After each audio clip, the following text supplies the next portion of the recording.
What if I told you that dropping a living megalodon into the world's biggest aquarium wouldn't end in a miracle? It would end in a disaster, and by the end of this video, you'll understand exactly why. The year is 2027, and a marine park in Florida somehow got their hands on a living megalodon. 50 feet of prehistoric killing machine, warm-blooded, weighing 60 tons, and 10 million people are currently watching the live stream. The shark is about to hit the water, then it does. And for about 40 seconds, everything is fine. Then it stops swimming, and the comments all start asking why it's floating sideways. That was day 1. Could it survive day 2? Well, let's find out. If you were able to bring a megalodon back to life somehow, could it actually survive being kept in a modern aquarium? So here is the fantasy. Someone, it doesn't really matter who, has figured out how to get you, yes, you, a living megalodon, which is the biggest predatory shark that ever existed. 50 feet long, weighing 60 tons, and warm-blooded, capable of biting through anything you put in front of it. And somehow, against all logic and several international laws, this thing is now your problem.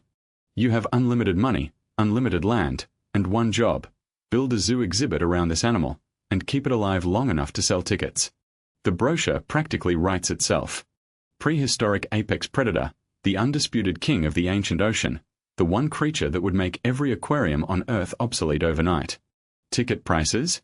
$300, $500, $1,000 for the VIP experience. Whatever you want to charge, people would fly in from every continent. Media rights alone would be worth hundreds of millions before you've even opened the gates. Every news network on Earth would be fighting for exclusive footage. You wouldn't just be running a zoo, you would be running the most valuable tourist attraction in human history. This is the Jurassic Park pitch, the fantasy where enough money and enough ambition can cage anything. On paper, it looks incredible. Hell, they made a bunch of movies about it. But here's the problem. Every number I just said to you, by the end of this video, you're going to understand why none of them matter.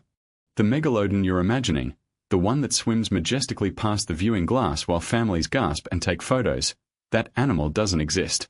It can't exist, not in any cage humans have ever built or will ever build.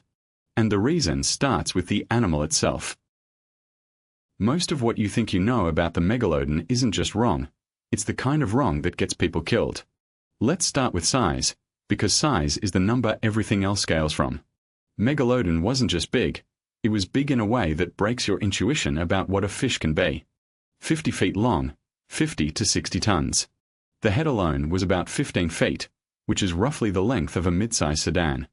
If you stood next to an adult megalodon, you would reach about the base of its dorsal fin. Now compare that to what we actually keep in aquariums. The Georgia Aquarium has whale sharks, the largest fish currently in captivity, and those top out around 18 to 32 feet. Megalodon is nearly double that. But here's where it gets worse. Mass doesn't scale with length, it scales with the cube. An animal twice as long isn't twice as heavy, it's closer to 8 times as heavy. The largest whale shark in captivity weighs maybe 2 tons. Megalodon is 3 times that, at minimum. That's the first problem. But the second one is even worse. For a long time, scientists assumed Megalodon was cold-blooded, like most sharks. It turns out that's wrong. A 2023 study analyzed fossilized tooth enamel to figure out Megalodon's actual body temperature, and the answer came back at around 27 degrees Celsius, roughly 80 degrees Fahrenheit, which is 7 degrees warmer than the surrounding ocean. Megalodon was warm-blooded, and warm-blooded animals burn way more fuel. How much? About 100,000 calories a day. For reference, you need around 2,000. Megalodon needed 50 times that, every single day, just to keep the lights on. We'll come back to what that means for feeding, but for now, just understand this. The animal ran hot constantly, and that costs energy on a scale most people can't picture. Here's something most people don't even know about sharks, and it's the one thing that will actually kill this whole plan. Sharks have a sensory system called the ampullae of Lorenzini, little gel-filled pores around the snout that detect electrical fields. Great whites can sense signals as weak as 5 billionths of a volt per centimeter, sensitive enough to detect a heartbeat through sand. It's how they find hidden prey, how they navigate, and how they read the world around them. What does that mean for captivity? Because every pump in an aquarium generates an electrical field. Every filter, every light fixture, every wire in the walls. To a shark with electroreception, a modern aquarium is unbearable. It would have constant electrical noise from every direction, with no way to shut it off. This is why great whites die in captivity. They ram the walls, they stop eating, and they deteriorate until the only humane option is to release them. Their own sensors are torturing them, and there's nothing you can do about it, short of building an enclosure with zero electrical systems, which is impossible for any facility that needs to filter water and keep the animal alive. Megalodon had the same sensory system, and it was probably more sensitive, given its size. You haven't even built anything yet, and the biology is already killing it. Oh, and one more thing. Megalodon babies were 6 feet long at birth, bigger than most adult great whites. There's no start small and grow with it strategy either. Day 1, you're already dealing with a 6-foot predator that will triple in size within years. So the biology is actively hostile to captivity at every level. But you have unlimited money, right?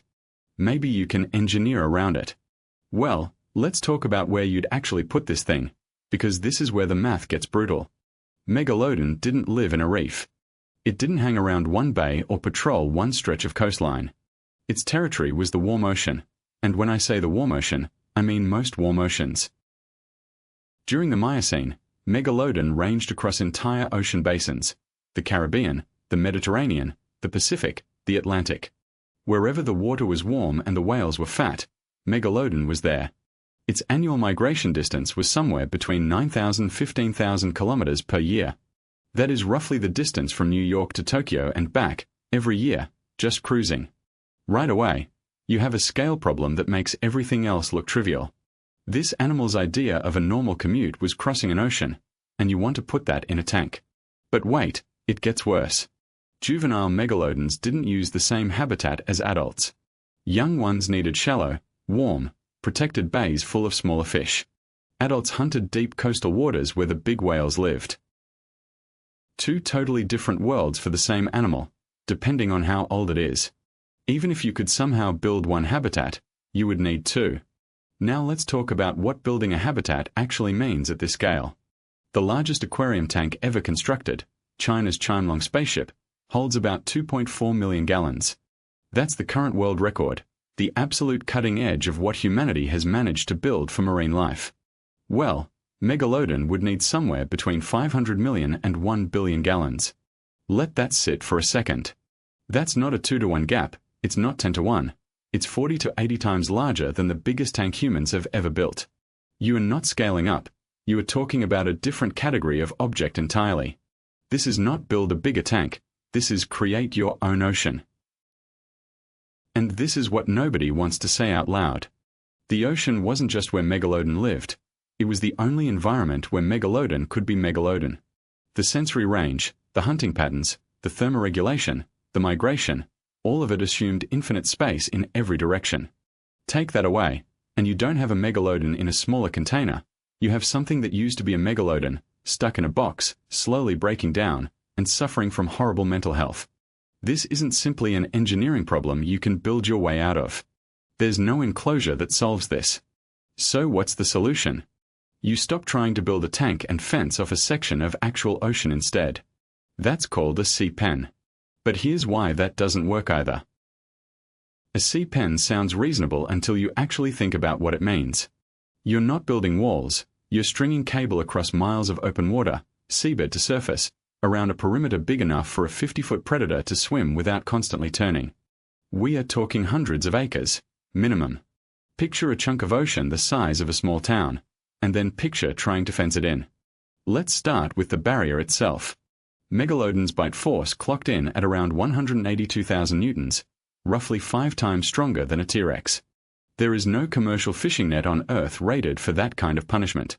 The closest thing that exists is military-grade harbor defense cable, the stuff navies use to keep submarines out of restricted waters. You would need miles of it, anchored to the seafloor, tensioned to the surface, and maintained constantly against corrosion, storms, and the general hostility of salt water to anything humans build. The cost estimate for just the barrier, somewhere between $800 million and $2 billion. And that's before you've dealt with anything else. Then there's the water temperature. Megalodon needed warm water, somewhere between 24 and 27 degrees Celsius, roughly 75 to 80 Fahrenheit. That limits you to tropical coastlines, the Caribbean, Southeast Asia, parts of the Pacific. But even tropical water fluctuates with the seasons, and you can't climate control an ocean. One unusually cold winter, one weird current shift, and you're watching your multi-billion-dollar animal freeze to death in a cage you can't heat. The visitor problem is where the business model really starts to crack, though. A sea pen in open water provides almost no viewing opportunity. The animal could be anywhere in a 500-acre zone at any given moment. You're charging people $400 or $500 for tickets, and what they get is maybe a glimpse of a dorsal fin, twice, in 3 hours, if they're lucky. You can't build underwater tunnels through open ocean. You can't install viewing glass in a space this size. The best you could manage is boat tours and drone cameras, which is not exactly the face-to-face prehistoric encounter people are paying for. But the thing that should actually keep you up at night is the escape risk. One breach, that's all it takes. One failure in the cable system, one storm that damages a section of netting, one anchor that pulls loose from a seafloor, and suddenly you have a 50-ton predator with a 182,000 Newton bite swimming free in open water. Probably stressed, definitely hungry, with no way to track it, and no realistic way to get it back. There is no